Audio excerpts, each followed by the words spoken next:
આજે અમે પહેલી મીટિંગ માન્ય શક્તિસિંહજીને ઓફિશિયલી આજે કરવા જઈ રહ્યા છીએ। આમ આદમી કોંગ્રેસના કાર્યકર્તાઓ મજબૂતાઈથી કામ કરે, ઇન્ડિયા ગઠબંધન પેટા ચૂંટણીમાં પણ લાગુ થવાનું છે। અમે ચર્ચા કરવાના છીએ।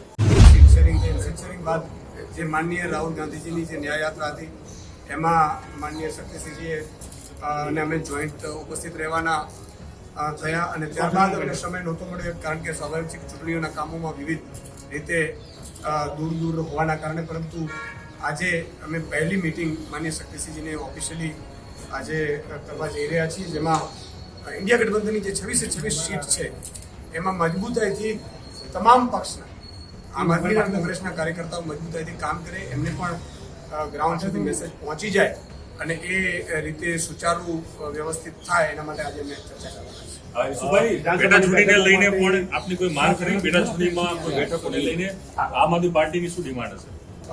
અમે હજી ચર્ચા કરીશું। સ્વાભાવિક છે કે ઇન્ડિયા ગઠબંધન પેટા ચૂંટણીમાં પણ લાગુ થવાનું છે। અમે ચર્ચા કરવાના છીએ અને એની પણ ડિસ્કશન કરીશું। કેટલી બેઠકો પર અપેક્ષા રાખો? નહીં, એ તો ઇન્ટરનલ મિટિંગ છે। એ મિટિંગ થયા બાદ, કારણ કે સ્વાભાવિક છે કે જ્યારે ચર્ચા થતી હોય ત્યારે એ અહીંયા આસ્થાને નથી, ઇન્ડિયા ગઠબંધનનો ધર્મ છે કે એને લઈને મારે અહીંયા અમે જે કહીશું એ જોઈન્ટ વિષય।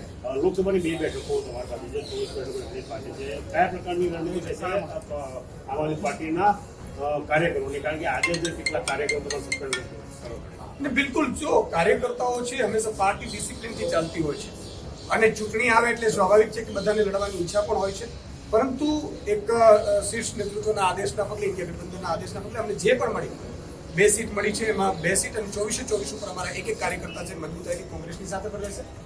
એ જ રીતે 2 સીટો અમને મળી છે, એમાં કોંગ્રેસના કાર્યકર્તાઓ પણ સાથે રહેશે। અમારો ઉદ્દેશ્ય છે લોકશાહી બચાવવી, કારણ કે સ્વાભાવિક છે કે અત્યારે લોકતંત્રની હત્યા જ્યારે ખુલ્લેઆમ થઈ રહી હોય, ચંદીગઢમાં પણ આપણે જોયું હશે કે માત્ર 36 વોટમાં પણ જો ધાંધલી કરતા હોય, સુપ્રીમ કોર્ટ સુધી જો મેયર ડિક્લેર કરતું હોય, તો આ ભાજપ 90 કરોડમાં શું કરશે મતદારોમાં? અને એટલા માટે અમારે દેશ બચાવવા માટે થવું પડ્યું છે અને અમે મજબૂતાઈથી 26 સીટ ઉપર લડીશું। વિસાવદરની બેઠકની જાહેરાત નથી થઈ, જ્યાં આમ આદમી પાર્ટી જીતી હતી, ત્યારબાદ આપનો જે વ્યક્તિ છે પક્ષ બદલે છે, હવે એ બેઠક ઉપર ચૂંટણી જાહેર નથી કરવામાં આવી વિસાવદર। બિલકુલ, મને પણ આશ્ચર્ય છે। હું પણ પીસી જોતો હતો અને સ્વાભાવિક છે કે આખા દેશની જે પેટા ચૂંટણીઓ હતી વિધાનસભાની, એમની જાહેરાત થઈ। વિસાવદર ગુજરાતમાં પહેલી સીટ હતી જે રાજીનામું આપ્યું અને અમે તૈયારી પણ ખૂબ મજબૂતાઈથી કરતા હતા, પરંતુ ખબર નહીં એ તો સરળ ચૂક હશે કે શું છે, પણ અમે ચૂંટણી પંચમાં રજૂઆત કરવાના છીએ।